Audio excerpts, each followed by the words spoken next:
Your life, your rules. Unlocked with Huawei Mate 7's advanced fingerprint security on a 6-inch display. Huawei Mate 7. Huawei. Robots come in all shapes and sizes, engineered for all kinds of tasks. Some are cute, others are all arms. So what about having to work next to one of these on the job? I'm a construction worker. I do not want to work alongside any robots, okay? As an educator, I think it'd be cool to partner up with a robot and work together. You think, Nick, you're gonna work on robots? Huh? You wanna build robots? Yeah. We call her Abby.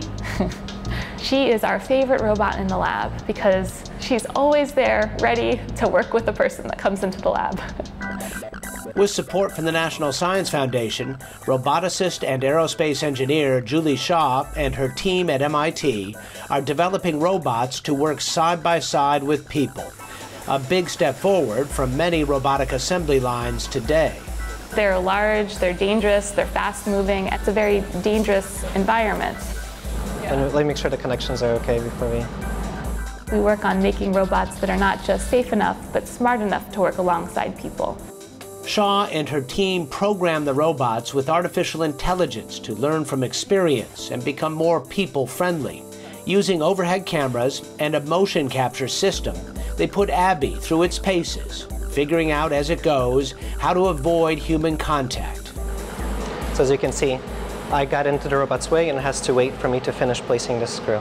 We have a very accurate picture of where the person is in the space, and the robot can use that in its decision making to decide what task it does next and how it moves through the space. We design very fast algorithms that are able to take this real-time information and adapt the robot's motion plan. The interaction is not very efficient because when I'm placing the screw here, the robot has to stop and wait for me to finish.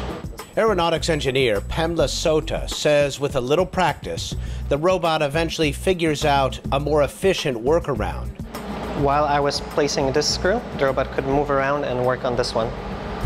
If you and I were working together on a task, we would start out sort of slow, and then we'd fall into a rhythm, and then we would be able to do it with our eyes closed. We want robots to be able to learn from that experience the way people learn from it. We want anybody to be able to come in and teach a robot the way I would teach another person. And to be reliable.